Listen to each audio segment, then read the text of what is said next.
میں نے سب کی سنی اور اسی طرح بعد میں پھر ایک موقع پہ ہم نے انہیں ایم ٹی اے نے کچھ نشستیں کیں ان کے ساتھ، کراچی میں ہی شاید ریکارڈنگ ہوئی ہو یا ربوہ میں ہوئی، میرا خیال ہے کراچی میں ہوئی تھی. اس میں بھی انہوں نے 2 قسطوں میں ان کی گفتگو تھی جو کافی تفصیلی تھی، جو بعد میں سننے کا موقع ملا. تو اس میں انہوں نے شعر کا انسان میں جو ڈیولپمنٹ کا پروسیس ہے وہ کیسے درجہ بدرجہ ترقی کرتا ہے، اور پھر مصرعے جو ہیں وہ ایک دور کے دوسرے دور میں، تیسرے میں، عصر حاضر میں کس طرح ٹریول کر کے آتے ہیں، اس میں بھی ان کی یادداشتیں کمال تھیں. اسی طرح جو تہذیبی رکھ رکھاؤ ہے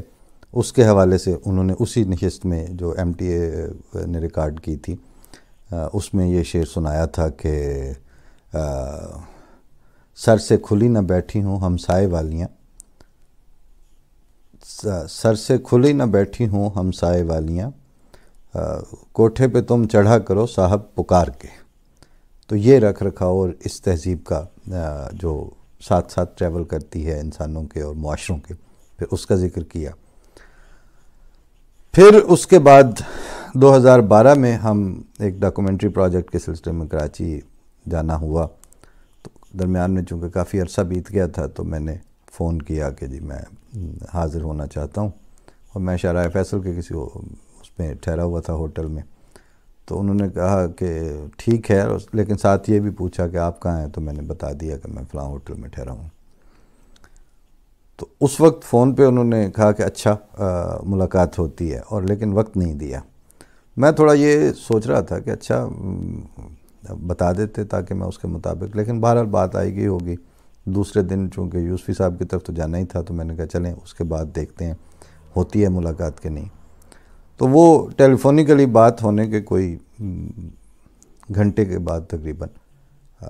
دروازہ ناک ہوا تو وہ بنفس نفیس خود تشریف لے آئے. تو میں نے کہا کہ یہ تو آپ نے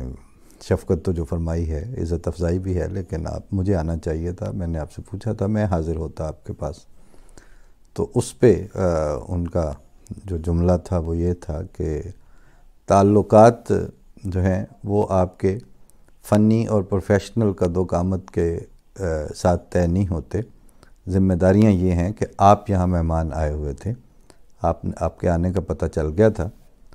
تو مجھے آنا چاہیے تھا آپ کو لینے کے لیے، اور میں آپ کو لینے آیا ہوں. تو خیر پھر رہی ملاقات، لیکن وہ جسے کہتے ہیں نا کہ وقت گزر جاتا ہے، وہی موقع ہوتا ہے، وہی سچویشن ہوتی ہے.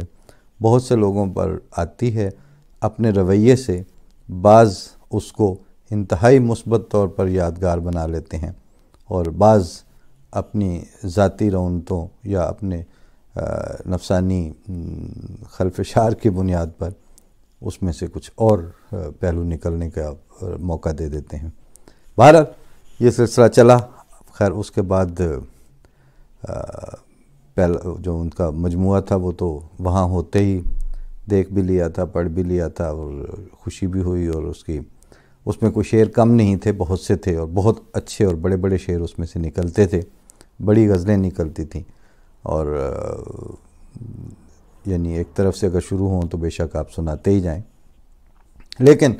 ظاہر ہے کہ کتاب آپ کو بازار سے مل جاتی ہے، شعر آپ آج کل سوشل میڈیا کا دور ہے، جیسے وہ ٹریول کرتے کرتے چیزیں آپ تک آ ہی جاتی ہیں، مل ہی جاتی ہیں. مگر جو آپ کے ذاتی واقعات ہوتے ہیں یا جو آپ کی ذاتی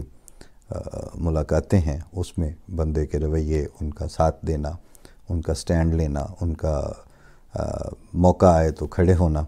یہ چیزیں بہرحال بعد میں یاد رہ جاتی ہیں. اور رکھ رکھاؤ اور عزت افزائی یا لحاظداری وہ تو بہرحال ایک مہنگا وصف ہے جو کامیاب بھی ہے، اور اب تو خیر بہت سی جگہوں پہ نایاب بھی ہو چکا ہے. تو اس حوالے سے چونکہ یہ ہمارے حصے میں جو ملاقاتیں جو ان کی عنایتیں تھیں وہ آج چونکہ وہ نہیں رہے تو اب باتیں رہ گئی ہیں. بلکہ مجھے یاد ہے وہ علیم صاحب والی جو نشست ہوئی تھی تعزیتی ریفرنس اسلام آباد والا، اس میں یہ شعر بھی سنایا گیا تھا کسی کا کہ یہ بے سبب نہیں سونے گھروں کے سناٹے، مکان یاد کیا کرتے ہیں مکینوں کو۔ تو چونکہ مکان یاد کیا کرتے ہیں مکینوں کو، تو آج یہ ان کا استحقاق تھا اور ہم پر یہ قرض تھا، تو ہم نے سپردم بتو کرتے ہوئے اب اللہ کے حوالے، اللہ تعالیٰ ان کو غریق رحمت فرمائے اور ان کے کام کے بہتر ثمرات جو ہیں، خاص طور پر جو انہوں نے شعریات کے حوالے سے، پوئٹکس کے حوالے سے بڑی تحقیقی کتاب شاعری کے محاسن اور ان چیزوں کے حوالے سے، گرامرز کے حوالے سے کئی تفصیلات میں لکھی ہے، وہ بھی فیض رسانی کا ذریعہ بنی رہے گی اور بنتی رہے گی انشاءاللہ، اور ان کا شعر بھی کہیں نہ کہیں اپنی جگہ بنا کے اس کی گونج ادھر ادھر سے آتی رہے گی۔ اختتام سے پہلے ان کی اسی زمانے کی عکس فریادی والی کتاب کی پہلی دوسری غزل ہے غالباً، کہ اس کے ذرا مضامین بوجھل تو نہیں کہہ سکتا لیکن زیادہ بڑے ہیں، اور دیا سا دل کے خرابے میں جل رہا ہے میاں، یہ اسی قافیے میں، دیا سا دل کے خرابے میں جل رہا ہے میاں، دیے کی لو میں کوئی عکس چل رہا ہے میاں، کبھی کسی کا وہ چلنا کبھی ٹھہر جانا، میرے سکون میں کیا کیا خلل رہا ہے میاں، میرے سکون میں کیا کیا خلل رہا ہے میاں، یہ آنکھ پردہ ہے ایک گردش تحیر کا، یہ دل نہیں ہے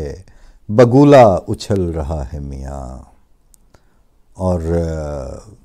یہ دل نہیں ہے بگولا اچھل رہا ہے میاں،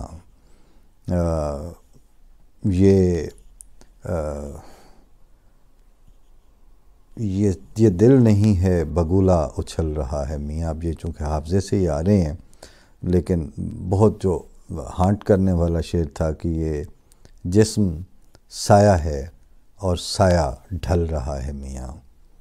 یہ تقریباً اب آج وہ کلائمیکس کو پہنچ گیا کہ یہ روح رقص مسلسل ہے، یہ روح رقص مسلسل ہے اپنے حلقے میں۔ میرا خیال ہے کہ یہ مصرع چونکہ کتاب سامنے نہیں ہے تو یہ آگے پیچھے ہو سکتا ہے، لیکن جو مصرع حسب حال ہے اس کیفیت کے آج وہ وہی ہے کہ یہ جسم سایہ ہے اور سایہ ڈھل رہا ہے میاں، لکھا نصیر نے ہر حال میں سپید و سیاہ، مگر وہ حرف جو لہو میں مچل رہا ہے میاں۔ اللہ کے سپرد کیا کہتے ہیں کہ وقت اب اپنا جب آتا ہے تو پھر وہی جو محمد علی صاحب نے کہا کہ ساوریاں تو صدا آیا اٹھتی ہے ہون سوت نہ کت، تو اللہ کے سپرد فی امان اللہ۔